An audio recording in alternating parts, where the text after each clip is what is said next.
We are at Vanderbilt University School of Law with Nita Farahany, who's a law professor and a philosophy professor here, and has a great interest in behavioral genetics and neuroscience. She came with a degree in genetics and cellular biology from Dartmouth College. There's a reason for reading all this out. A master's degree in biology from Harvard, a JD, MA and a PhD in philosophy, biology and jurisprudence at Duke. So you go across already a great number of disciplines. So it was not surprising when we arrived here a few days ago for the Law and Biosciences conference that you arranged to find that the topics, and there was an enormous binder, went across all of these subjects. It was a panel on decision-making, enhancement and identity, agency and responsibility, panel on reproduction, panel on end of life, panel on discrimination. In addition to that, you had a book out, which you edited recently, called The Impact of Behavioral Sciences on Criminal Law, which talks about new discoveries in neuroscience and genetic predisposition and their use recently, much more in criminal justice cases. Sounds like you've organized a quite definite package here that you think is an important thing to move forward in this direction, and all these things together. How did that happen? You make it sound a little bit more deliberate than it actually was, right. Which is I started with a genuine interest in science, particularly in genetics. It was a growing field at the time when I was in college, and I was quite interested and intrigued by it. And the more time that I spent in the sciences, the more I realized that it was not a career as being a scientist that really interested me, but rather the intersections, the policy implications, the business applications, the bioethical applications that really mattered. And so that led me down a path of first feeling like I needed to have a greater background in science. And so I did the master's work in neuroscience and genetics. And in particular, I was much more interested in behavioral genetics than just the pure sort of forensic science. And then from there, issues naturally arose of what's going on in the legal system, how are these things regulated, how are these things being used, what are the ways we should be thinking about the legal system as we look at science. And then, of course, that leads you to the philosophical questions, because I think any of these conversations are incomplete without having a philosophical background and conversation about what the normative implications are. And so each of these different educational opportunities gave me a way to access the information and have a different perspective on it, and understand that it's really an intersection of several different fields, and understanding the history of each of those fields and how this new technology will impact new thinking in those fields. My assumption, which may be wrong, is that if you did that, and as you were going down this pathway and beginning to augment it as you went along, you must have been finding things wanting. I did, yes. What were the holes? As I asked questions, I realized that people didn't really have answers to them, right? So I was interested in there was a class I took on behavioral genetics when I was at Harvard, which looked at twin studies, and one of the applications of the twin studies was somebody was studying violence and aggression and criminality. And so I started asking questions about, has this shown up in the legal system? And people really didn't have answers to that, about whether or not it had been used in the legal system, and what the implications were for its use, and what kind of meaning it had when we think about the normative background and history of the legal system. And so as I asked those questions and realized that there weren't the answers, I set out on gaining the education so that I could start to answer those questions. And it was really just my own personal desire to understand how these things came together that led me to realize that there was a real gap in understanding. So when I did my doctorate, I did it on the impact of behavioral genetics on criminal law, looking at it from both a scientific perspective as well as from the normative perspective and the philosophical implications in the criminal justice field, and saying, what does the science tell us, and does the science give us any information that's new? Even if the science does or does not give us that information, what's the background of the philosophical and criminal law implications that we have to be concerned about that may be challenged by this emerging science? Yeah. Now, when we first met, I invited you to one of the meetings that the Science Network does called Beyond Belief, and we've done 3 of those so far. And we had some sections. This is your brain on law, this is your brain on money. The implication being within the organization as well there that we were paying a great deal of attention to the usefulness of burgeoning field of neuroscience studies, cognitive neuroscience studies, in these issues like decision making and so on and so forth. And indeed, this, as we did this meeting this last week, I had with me a copy of Nature, or the editorial was Science in Court. Right. There was a big piece about magnetic resonance imaging, particularly about the use by Kent Keel in these cases of psychopathy. Right. There was stuff about fingerprinting, there was stuff about DNA and fingerprinting and so on and so forth. So you're absolutely on target here.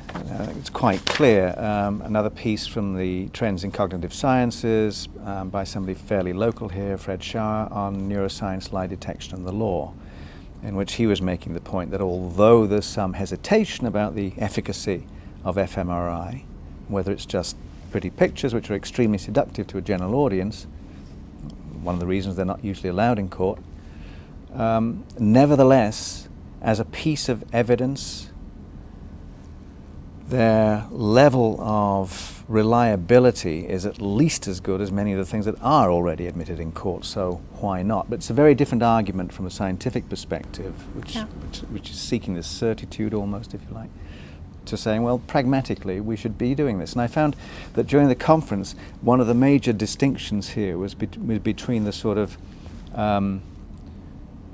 the view from 30,000 feet of what theoretically the science could do and whether the science is right and science is wrong, to the people from the law who are saying, we've got people in court every day, need to make decisions. We've got to do this. We need to move on. So that was a rather long preamble to invite you to speculate on and talk about that area. So that's a lot to unpack, and I'll start by looking at it from the scientific perspective. So it is right to say that there are real scientific questions about where are we heading with the types of studies that are being done, what have we learned from the types of studies that are being done. And before we even get to the relevance in law, we should ask the questions about what is it that we are studying and what kind of information have we gleaned from those. This is the reason why when I did my doctorate, the first half of it was really dedicated to a philosophy of biology approach to say what kinds of things can we draw, and is it fair to make the conclusions that people are making from the scientific studies that are happening. Neuroscience is a very new field. I mean, it's an old field in some ways, but it's a new field in that we're asking new questions and making rapid and increasingly interesting discoveries every day in the field. But it is a field where there are very small studies, meaning that the number of subjects that are in each study are really quite small. The inferences that can be drawn right now are quite limited in that we don't have an adequate understanding right now of what a normal brain is, right? So to be able to look across the population and say, this person's brain looks very different, or this person has suffered trauma in this particular region of their brain, and that has X implication for what we can say scientifically about the person or medically about the person, we're limited right now. We're limited because we don't have a huge population of brains that we can draw from, or brain scans that we can draw from to say, you know, statistically this varies quite a bit in this particular region of the brain, and therefore we know that you know, this person acted in this particular way because of the anomalies in their brain. So the science is new, it's exciting, there's a lot that we can hope for it to say, and yet we don't have a tremendous amount of background that we can draw from.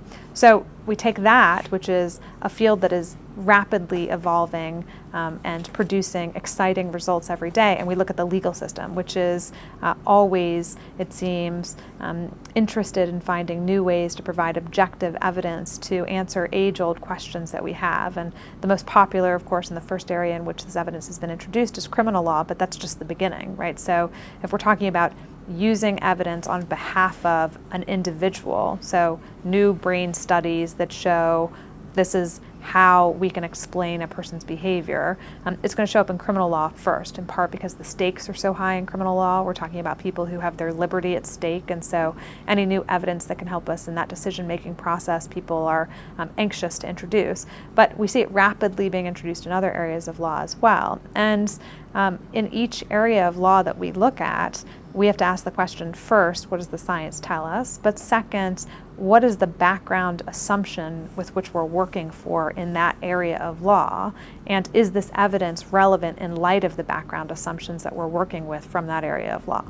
One of the things that came up in conversations with some of your colleagues afterwards as well was this difficulty of knowing whether a specific, should we say, signature of the neurocognitive architecture at any given moment from an fMRI, Yeah.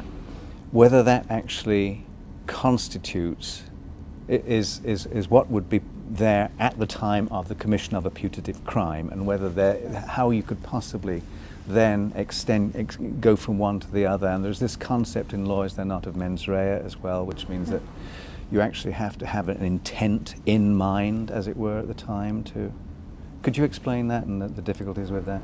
So you were talking specifically about one particular use of neuroscience, which we've seen happen in cases. So in criminal cases, a particular defendant has been known to come into court and say, I have damaged the frontal lobe region of my brain. The frontal lobe region of the brain is responsible for executive function, for planning, for things like that. And the crime for which you have charged me is something like first-degree murder. And first-degree murder requires premeditation and planning.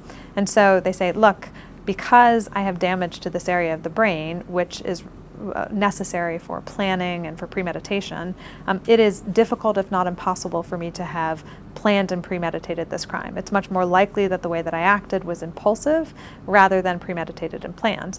The problem, of course, with neuroscience is we're looking after a crime has already been commissioned at a person's brain. They're not walking around with an fMRI machine hooked up to them at all times.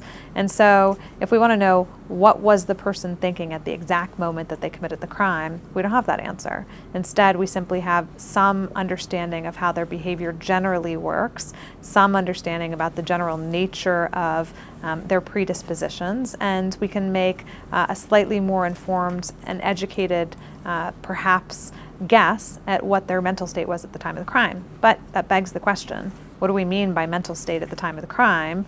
And is the scientific understanding of mental state the type of question that we are asking when we say, what was the person's mental state at the time of the crime? And it seems like maybe not. There was also a problem I found in and this is just terms of art to some extent, in the fact that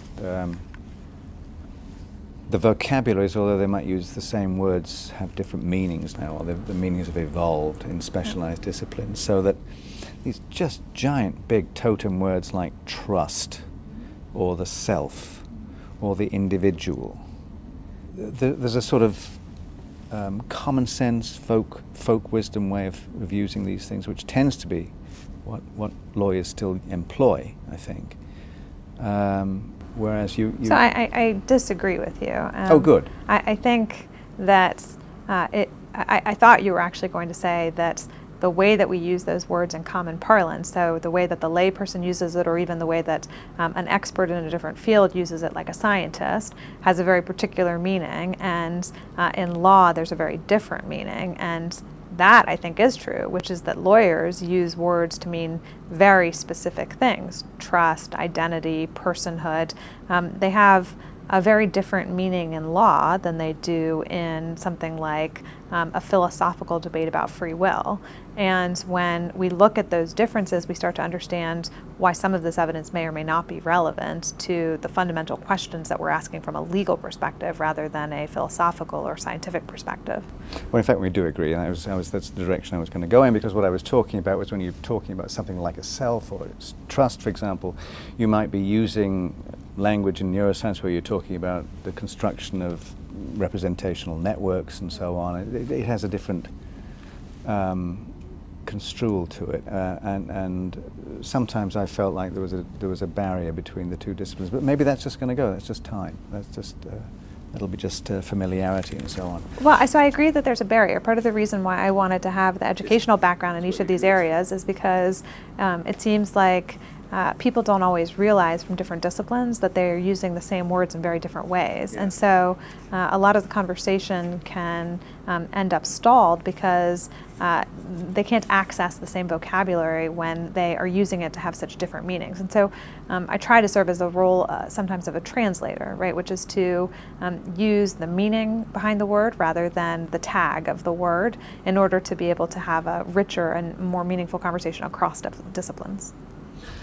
Yeah, when I started and you said that I made it sound like it was more of a contrived enterprise that you were undertaking, it still sounds to me, forgive me, it just still sounds like a mission, great mission, wonderful mission, but something that you've quite clearly decided needs fixing.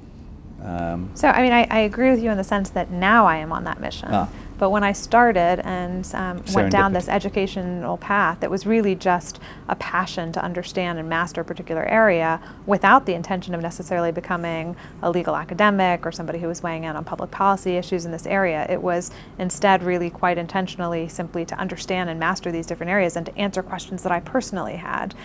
As I began to answer those questions, I realized that there was this gap and that perhaps the best thing for me to do would be to try to fill that gap and to serve in the role of trying to bring together these different disciplines. And it just so happened through serendipity that at the same time that I converged on all of these different fields, there was a genuine interest in many different communities to understand this intersection and to start to explore it.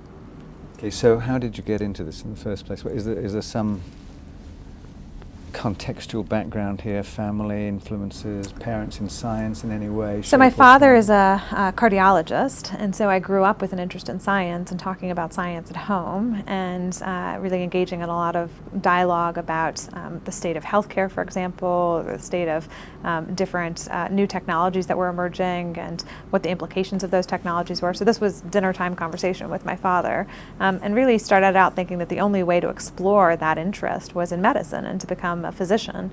And it was as I began to look for different internship opportunities or different opportunities to explore my interest in genetics that I realized that there were a lot of different ways that you can have a career that looks at scientific issues and not necessarily by being a physician. I assume from the name Farahany that were you born here? I mean, yes, this is I was Iranian born here. Name, but yes. Your family is Iranian. Yes, my parents were born in Iran, and my father came here to do his medical residency.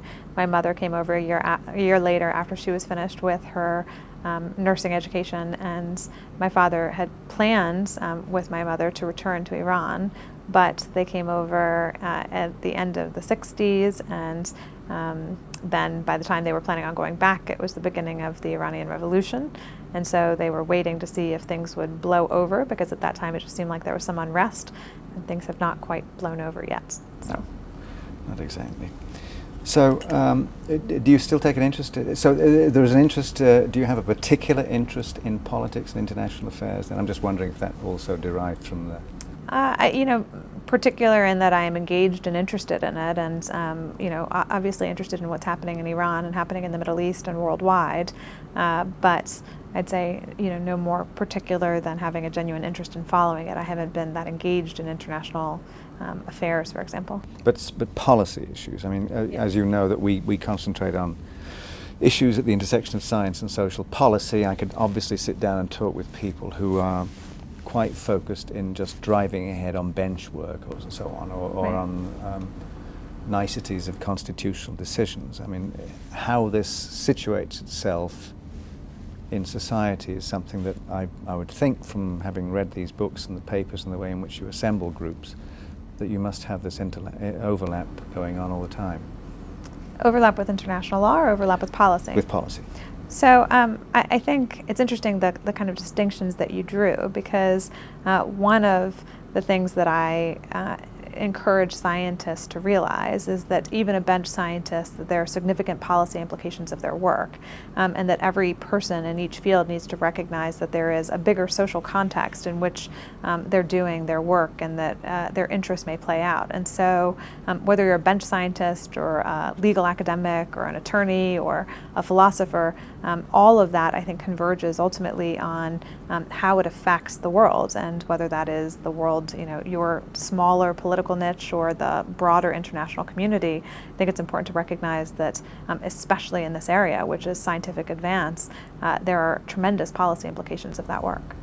Sure, but I mean, and I would subscribe to that, and I would wish that every scientist I ever sat down and talked to thought that way. Right. But it sometimes takes quite a bit of pushing, because their interest is pragmatically getting a grant. So which is a pretty cutthroat business out there as well. Yeah, it's in part interest in pragmatically getting a grant, and in part it's a fear of their work being politicized, right? So we have a history in this country of seeing scientific research being put to different policy ends that the scientists don't always agree with or not even fully engaged with. And so I think there is both a different focus, which is the pragmatic focus of advancing their own scientific research, but also a fear about what it means to be politically engaged, what it means to have a voice, what it means to their research and how their research can be characterized and mischaracterized. And what I encourage scientists to do is recognize that they can drive that, right? So to the extent that they stay out of it, it's more likely that their work will be mischaracterized, or more likely that they won't have a voice or an active ability to influence the way in which scientific research is used and directed, rather than staying out of the policy-making process. I think they really need to get engaged to ensure that it satisfies their interests. Well, of course, the elephant in the room there, or the giant primate in the room there, would be the way in which there is still this ongoing debate, particularly in this country, about Darwinism and evolution and natural selection and creation and this conflict between science and religion. Is that something that ever came into your household? Did you come from a religious background? Was there? No. So we come from a background where I think my family is quite spiritual, but religion wasn't a dominant part of the conversations that we had. When we talked at the Beyond Belief meetings, which you attended, one of the other participants was Sam Harris. Yes. Sam has gone on to get a PhD in neuroscience, is still, however, very much at the forefront of Project Reason, and injecting, I think what he hopes is reason into rationality, into the whole debate about religion as well. Yeah. And he gave a talk at TED, the TED conference, recently, and as a result of that posted a much longer post on his Project Reason website, because there was a TED talk is only 80 minutes, you can't cover the universe, right. And there were lots of critiques, people liking it for the wrong reasons and disliking it for the wrong reasons, from what I read here. Yeah. But he did mention, he took issue with a number of things that Sean Carroll had said. Sean has also been on the Science Network, had a book out recently, From Eternity to Here. Yeah. And there were lots of things about is and ought and Humean cause and effect, hair splitting and so on, and whether in fact science can, whether you can in fact derive a moral framework from science, which, you know, people still think that there are these two separate magisteria, as Stephen Jay Gould used to say. I mean, we have a director of the National Institutes of Health now, Francis Collins, who has written and is well known to be very religious person, has written books on all these sorts of things as well. Yeah. Sam has taken issue with him as well. But there was a point here where he seemed to be referring to an encounter at Beyond Belief, and it says here, at the conclusion of my talk, he was at a scientific meeting, and at the conclusion of my talk, I fell into debate with another invited speaker who seemed at first glance to be very well positioned to reason effectively about the implications of science for our understanding of morality. She holds a degree in genetics from Dartmouth, a master's in biology from Harvard, and a law degree and other masters and a PhD in the philosophy of biology from Duke. So that might be me. Sounds like you, doesn't it? The scholar is now a recognized authority in the intersection between criminal law, genetics, neuroscience, and philosophy. That's true. Here's a snippet of our conversation, more or less verbatim, and I don't know where this came from, perhaps you can tell me. She, what makes you think that science will ever be able to say that forcing women to wear burqas is wrong? Me, Sam. Because I think that right and wrong are a matter of increasing or decreasing well-being, And it's obvious that forcing half the population to live in cloth bags and beating or killing them if they refuse is not a good strategy for maximizing human well-being. She: but that's only your opinion. Me: okay, let's make it even simpler. What if we found a culture that ritually blinded every third child by literally plucking out his or her eyes at birth? Would you then agree that we'd found a culture that was needlessly diminishing human well-being? She: it would depend on why they were doing it. Me, slowly returning my eyebrows from the back of my head: let's say they were doing it on the basis of religious superstition. In their scripture, God says, every third must walk in darkness. She: then you could never say that they were wrong. Such opinions are not uncommon in the ivory tower. I was talking to a woman, it's hard not to feel that her gender makes her views all the more disconcerting, who just delivered an entirely lucid lecture on the moral implications of neuroscience for the law, which is on Beyond Belief website.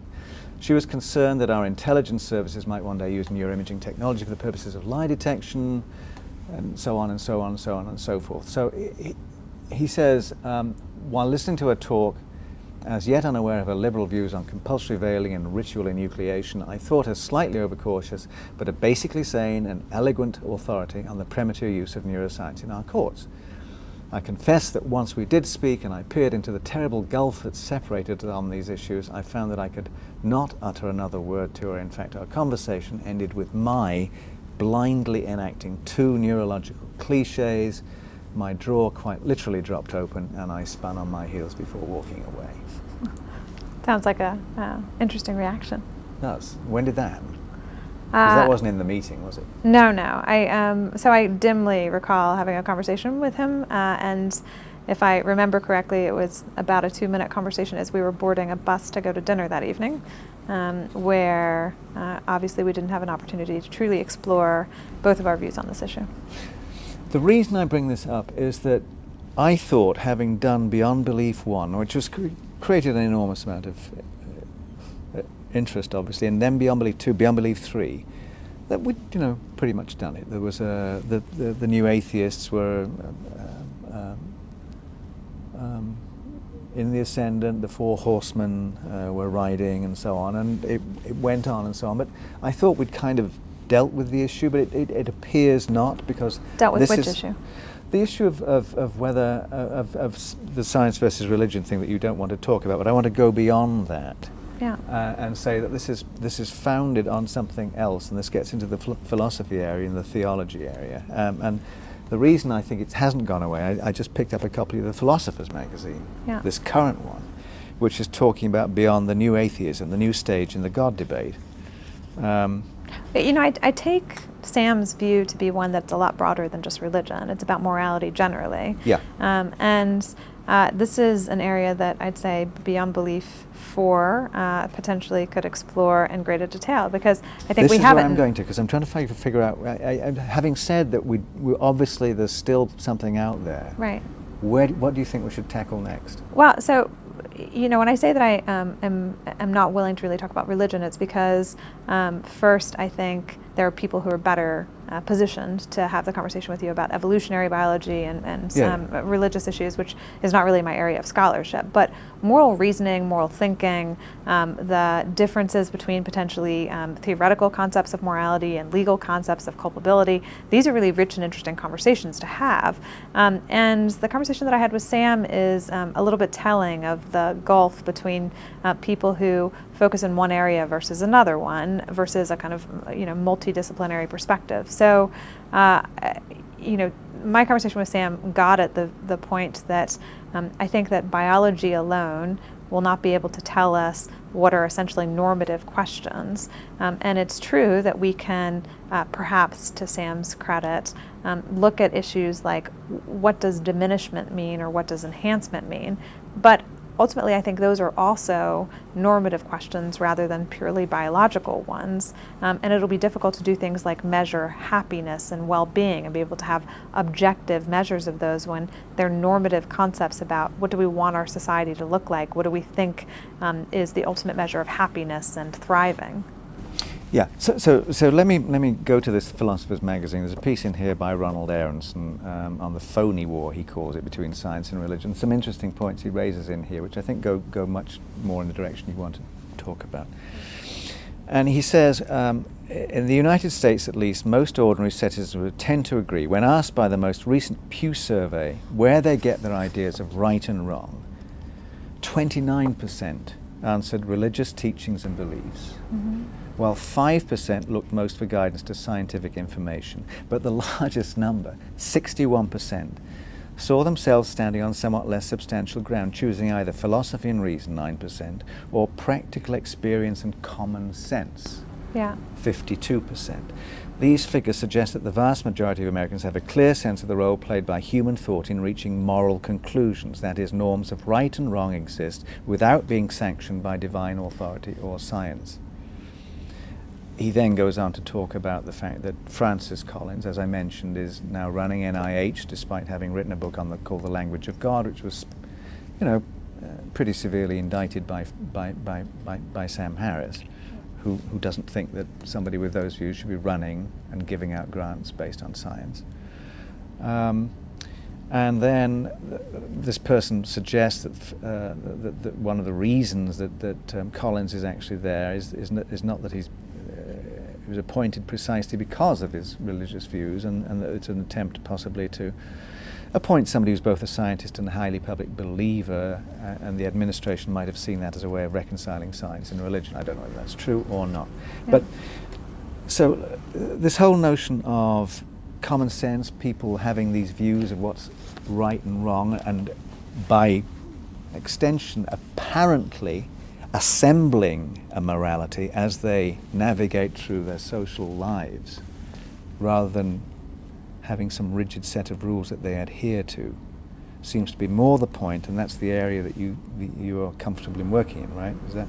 I mean, tangentially. So I'd say first, an interesting area of exploration in the fields of neuroscience and in the kind of intersection between law and neuroscience and philosophy are questions of what is morality, right? And you've given an example where people, when polled, don't have a clear answer of where their own individual sense of morality comes from, right? Is it religious teaching? Is it something that's innate? Is it something that they've gained through their own practical thought and reasoning?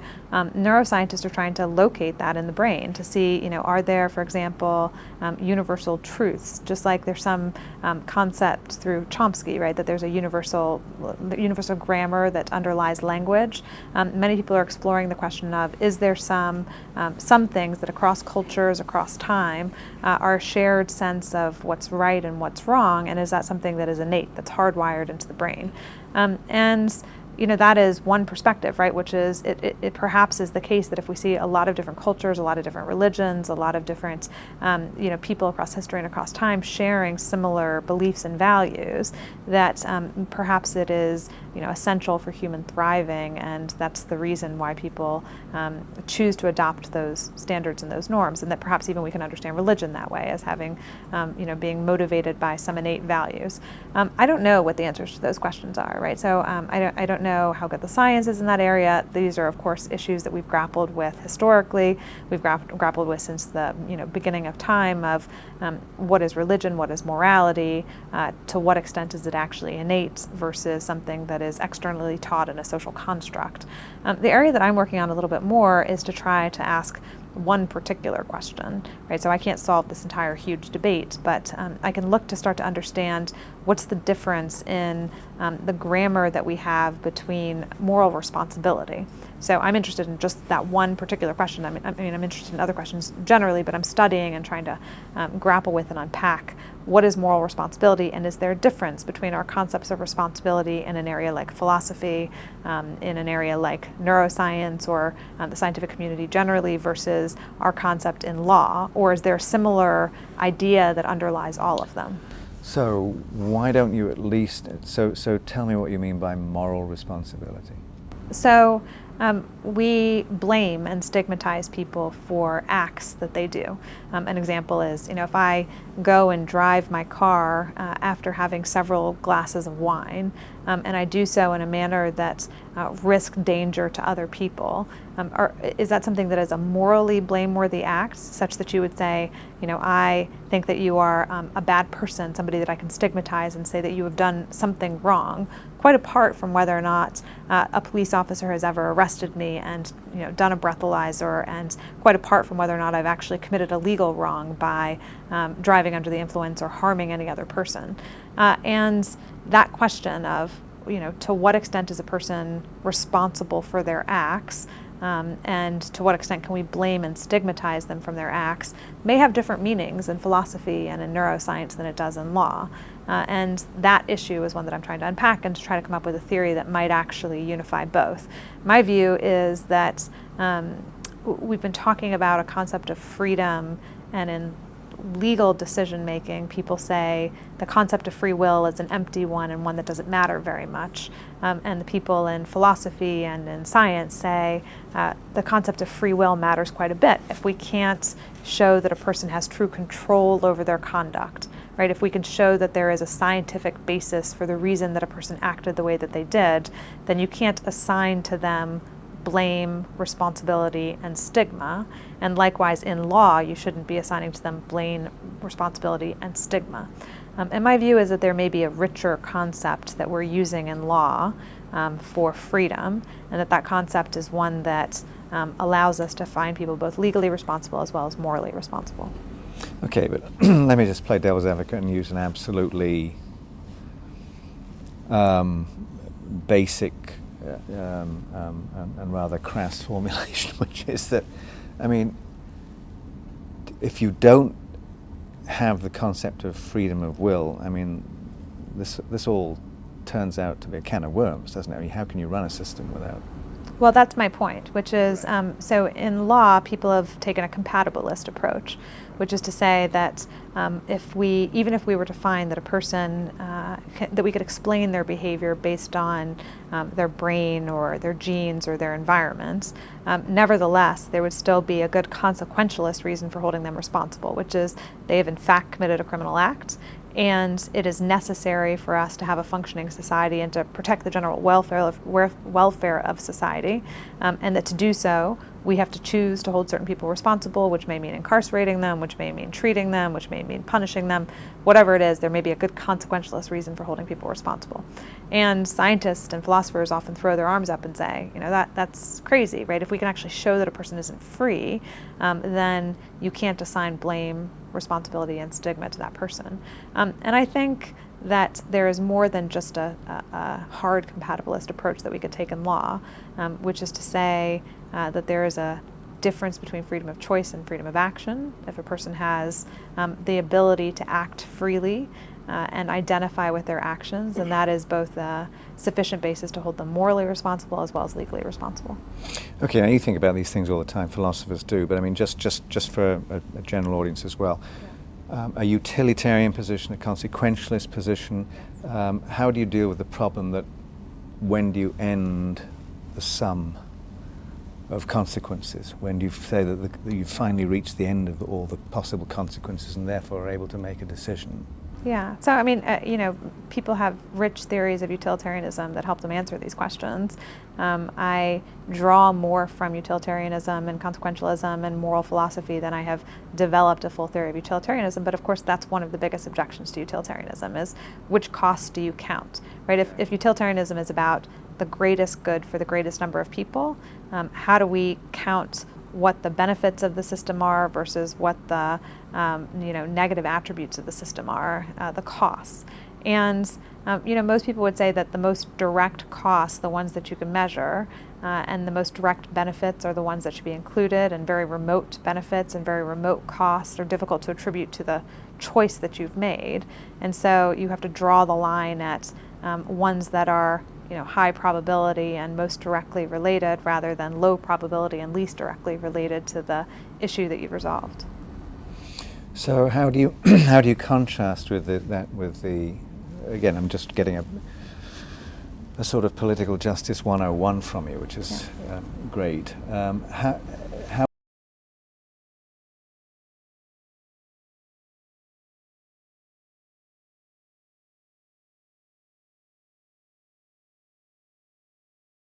Yeah. The whole notion of a veil of ignorance and this attempt to sort of deal with distributive justice issues and so on. Could you put that into context as well with this? Yeah, I mean, in the abstract, it's harder, right? I mean, Yeah. so there is, the concept of operating from behind the veil of justice, and also having moral absolutes that might underlie a more categorical approach like Rawls would take, and that can be consistent with the utilitarian approach, right? You don't have to have a pure one approach versus the other approach.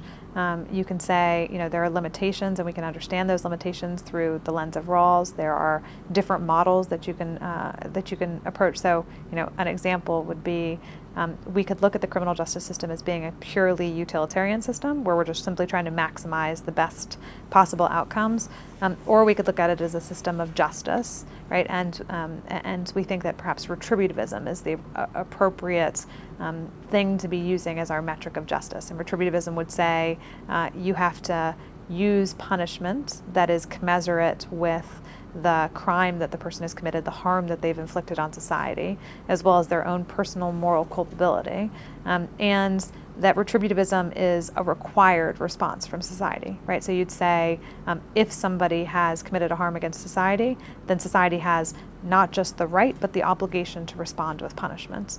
And that's a different approach than utilitarianism, which would say if it isn't effective, if it doesn't increase the good or general welfare for the people to have a response, then there's no need for society to respond to every potential harm that's inflicted upon it.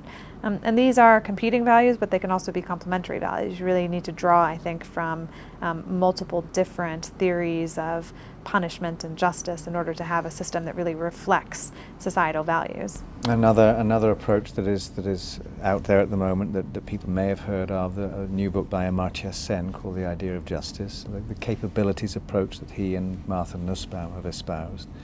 So I haven't explored that much. I can't really comment on it. But again, these are looking. They bring. It seems to me that they introduce social concerns in different degrees rather than abstract counting of pain and pleasure. So it's difficult to figure all these. The reason I mention this, and there are all these different competing theories out there, is that, and the stuff about the neuroscience as well. What do you know about fMRI? What do you know about DNA? I would have thought that it must be a nightmare to be a judge, and wonder if you know enough to be a judge. And yet then I'll hear people saying, well, judges don't think about these sorts of things. They're dealing with common sense. It's an accumulated wisdom, which a neuroscientist would look at you and an evolutionary biologist would look at you and say, well, what's this wisdom thing? Right. So there are these very different standards of how to assess somebody's behavior. So I think a lot of the deeper and more theoretical questions are not necessarily ones that judges are facing on a daily basis, and you might think that the place that you should be more focused is on the legislature, right? Because they're having to decide what policies and laws they're going to actually pass that are commensurate with what we know about behavior and what we know about how people respond. So, for example, if you knew that based on science, that a particular type of punishment, rather than having a net positive effect on society, has a net negative effect. So, for example, suppose we discovered that if you incarcerate a particular type of offender, they are much more likely to become recidivist offenders, repeat offenders when they come out of prison. You would think perhaps that the legislature would look at that evidence and they'd say maybe the better answer to this particular type of population is to have a different kind of sentence. Judges are dealing with it on a much more individual and granular basis, right? So they may see an individual case where fMRI is being introduced for the first time, and they're having to serve a gatekeeping role, right, to decide whether or not this scientific evidence can be admitted into the courtroom. And that can be quite challenging because they are presented with evidence that they may not have great familiarity with, competing experts who are trying to help a particular side develop their case for why it should be admitted or should be excluded, and the judge having to sit as an arbiter as to whether or not the scientific evidence has reached a legal standard of admissibility. And that's a challenge for them, but one that I think judges are up for, given that they are constantly seeking new education. I teach at a number of seminars for neuroscience for judges, where they're taught the basics of neuroscience, they're taught how this evidence is being introduced, they're actively engaged in shaping it. But I say all that with the caveat of there is a limited role for judges in this entire debate. They're just one part of the overall policy response that will happen, and it will happen from the legislative branch, it'll happen from the executive branch. Judges play just one part in deciding how this evidence will go forward. There was some discussion though, I think this was a conversation with Owen Jones, who's obviously professor of law and of biology here at Vanderbilt. Papers that he's been working on with René Marois, who's in psychology. And one of the things that they were contemplating looking at is to see what was going on in terms of neural activity when people are making decisions. Possibly can expertise be increased there? Can you find people who have areas of the brain that are more active, and does that correspond with people who are great decision makers, and what is their track record of doing? So in other words, looking for signatures that sort of suggest, I'm not suggesting there's a kind of a Solomon module, but... Well, I mean, I think the example you give is a wonderful one, which brings me back to the point of normative decisions can't be answered by science, right? So this research, suppose it shows that somebody has greater activity in a particular area of the brain. We still normatively have to decide what's the best model for decision making in the legal system.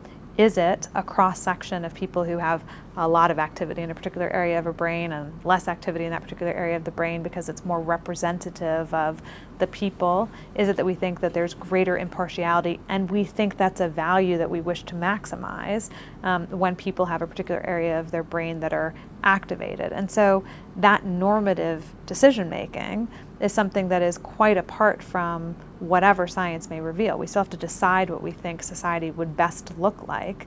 And then if we can find scientific evidence to help us effectuate those decisions, all the better. If we can't, we can't, right? So it isn't that science will necessarily drive the ultimate outcomes. We have to make the normative choices that science may help us effectuate eventually. Evidence-based decisions. I mean, one of the other great joys of being at Vanderbilt is that you can walk across to the Peabody campus and you'll find the best, what some people have counted the best education school in the country as well. And yes. We happen to be here at a time when Tennessee and Delaware both were selected to receive awards, and in this education stimulus, the race to the top prizes. Right. I had some correspondence, and obviously you know that I work in the Temple Dynamics of Learning Centre, so we're very much interested in the whole notion of the science of educating. Right. And most of the debate has been on what builds a better teacher. My particular interest in this is to rephrase the question and say that obviously it's important to have great teachers, but how do you build better learners? What do we know from the neuroscience and other things that will enhance people's ability, kids' ability to learn more effectively? And I noticed that in a correspondence with a couple of people here that Delaware seemed to have focused, the reason it was rewarded, it had a very excellent data system for figuring out where and quickly, how early things were going wrong. They had a great data system that allowed them to identify students who are at risk for dropping out of school based on actual past data on main predictors of high school dropout. If you've failed a grade, there's a 75% chance of dropping out. If you fail 2 grades, that goes up to 95%. If there's literacy or math problems, this is something I talked to Camilla Benbow about, that math and science, particularly math tests, are tremendous predictors of how people are going to do. So getting some sensible metrics into all of this is part of what the administration has said that it wants to do. In other words, have an evidence-based system operational. Yeah. This is an indication of it. Now, that leads me to talk about the administration, to talk about President Obama and his inaugural address and his talk to the National Academy of Sciences, where he said that one of the tasks of his administration was to restore science to its rightful place. He didn't give any coordinates. Right. This is an important watershed year as well in science. It's the 350th anniversary of the foundation of the Royal Society. Right. It's the longest running instantiation of Francis Bacon's ideas of a scientific community. So I'm wondering if you've formulated if you have an answer to that question, since you go across these disciplines, you see it situated in a societal canvas. I mean, what do you think is the rightful place of science? It's a very difficult question.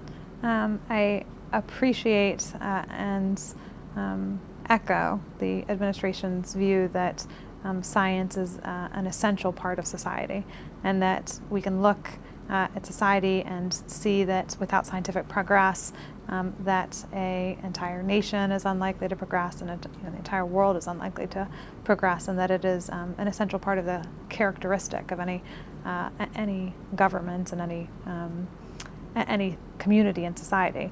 So I'd say it is an essential part of community. It is a part that we should focus enormous attention and efforts on, but not at the exclusion of other areas. So it goes hand in hand. We can't expect that science is going to answer for us some of the most difficult questions that we have, difficult questions of morality and ethics and virtue. Those are questions that we as a society have to recognize go hand in hand with scientific research. And so I think the rightful place is one that is elevated, one that is accorded significant attention, and one that doesn't take preeminence over other equally important areas that go hand in hand with progress in society. Very interesting. Now, let me build on that for one moment. Sure. Some of the conversations that you were part of this past weekend talked about different views of essentialism, right? So genetic essentialism, neuroessentialism, etc. And that is a problem not just in a particular area of science, but in science generally, right? So I'd say scientific essentialism is just as much of a problem as any particular area. So to define those areas, genetic essentialism is the idea that our genes somehow have a greater influence and should be given accorded greater weight than any other influence on our behavior or any other influence on diseases, etc.